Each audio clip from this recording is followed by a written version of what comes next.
Welcome to the first season of Glossed Over, the podcast dedicated to telling the fascinating but forgotten stories that animate history.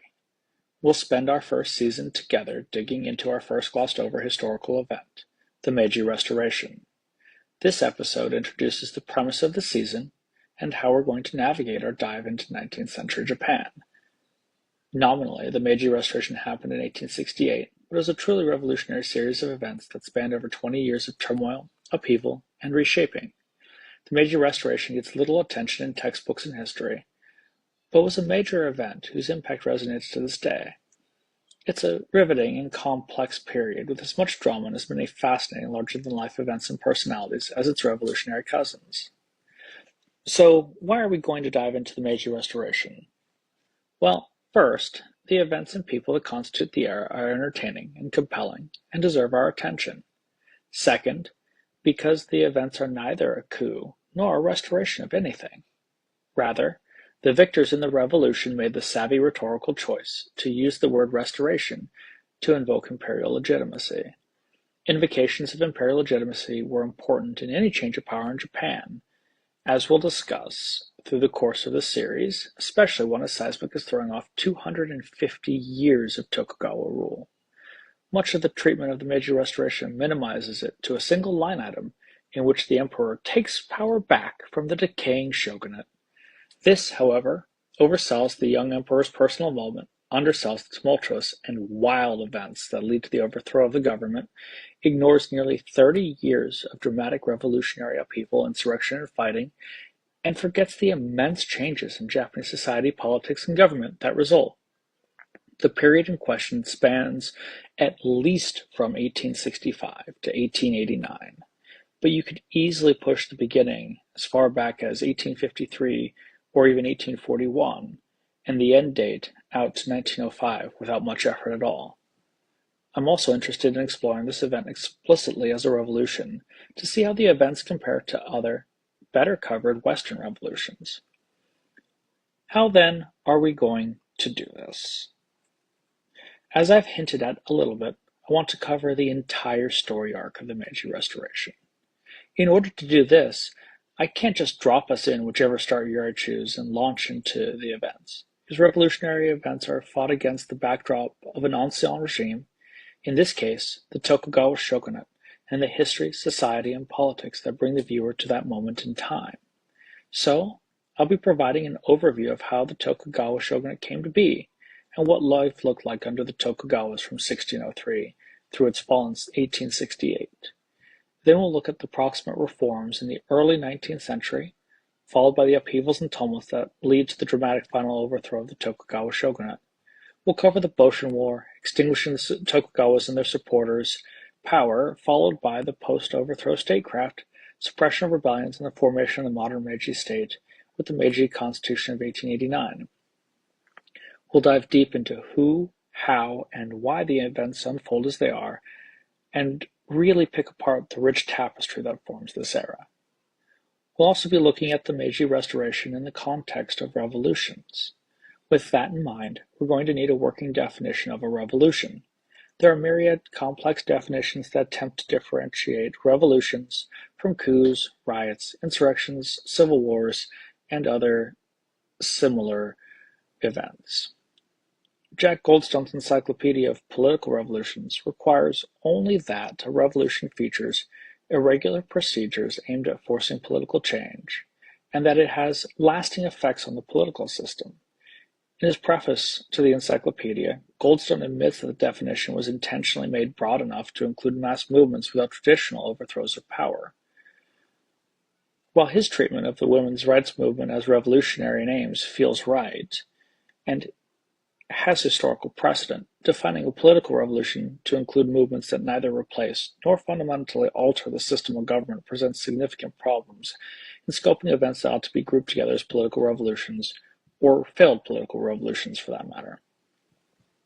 Charles Tilly requires more, writing that revolutions have three requisite conditions: the appearance of contenders or coalitions of contenders advancing exclusively alternate claims to control government; 2, commitment to those claims by a significant segment of the population; and 3, the unwillingness or incapacity of the government to suppress the alternative coalition. His definition relies on the idea of multiple sovereignty, that a revolution exists when multiple potential sovereigns attempt to control the political apparatus. Tully's definition, while it requires more from the organizations of state and the organizations of rebellion, doesn't quite require the type of political change that we often look for in political revolutions. In other words, I don't think Tilly neatly rules out a civil war or a very organized coup for that matter. His definition is useful in identifying the major movements overthrowing political systems, though, and certainly adds to our understanding of revolutionary events. Theda Skocpol, in her work States and Revolutions, provides useful distinctions between political and social revolutions, with social revolutions defined by transformations of a society's state and class structures. She further requires a social revolution to be partially carried out by class-based action that results in social structural change, alongside the coincidence of political and social transformation. She requires this coincidence of political and social transformation to fully consider revolutionary in the social aspect. Political revolutions, in her view, transform state structures and not social structures, and they are not necessarily accomplished through class conflict. These definitions are useful, but they don't quite capture what feels to me to be a concise and easily applied definition. Mike Duncan, in his podcast Revolutions, offers a usefully concise definition for political and social revolutions.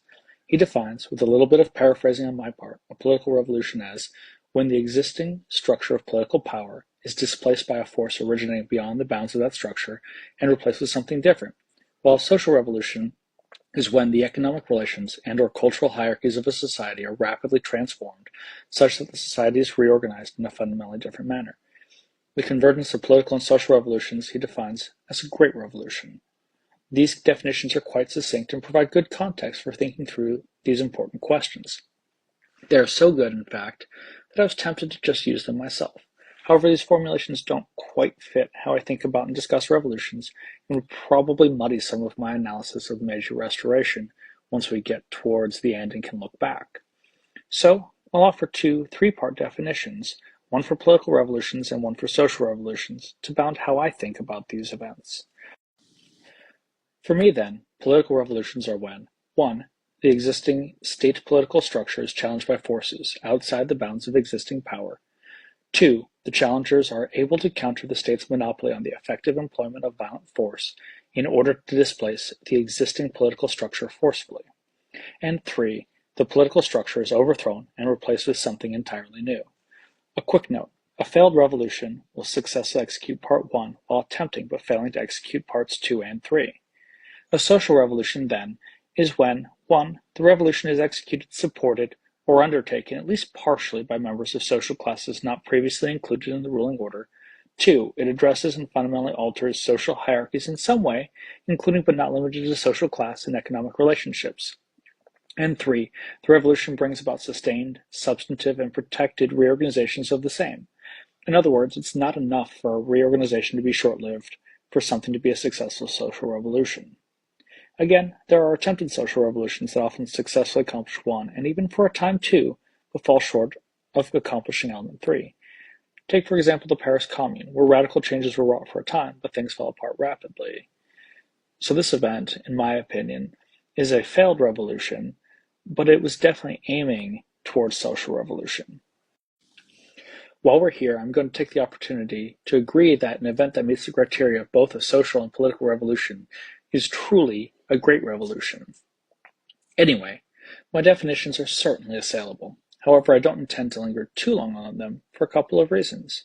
First, the only reason we're diving into definitions for what is a revolution is that part of my frustration with the Meiji Restoration getting glossed over is that it was a revolution on par with many of the Western revolutions that our history books spend considerable textual real estate covering. So, we're going to examine the Meiji Restoration as a revolution to understand both its impact on Japanese, and by extension, as we'll discuss, world history, and to understand how and why the period ends up being rhetorically downplayed and minimized by its victors. Second, I don't intend to linger on definitional disputes because they're not interesting. I haven't departed very far from the fold on defining revolutions. Instead, I think I've provided working definitions that will help us see these events through the same lens.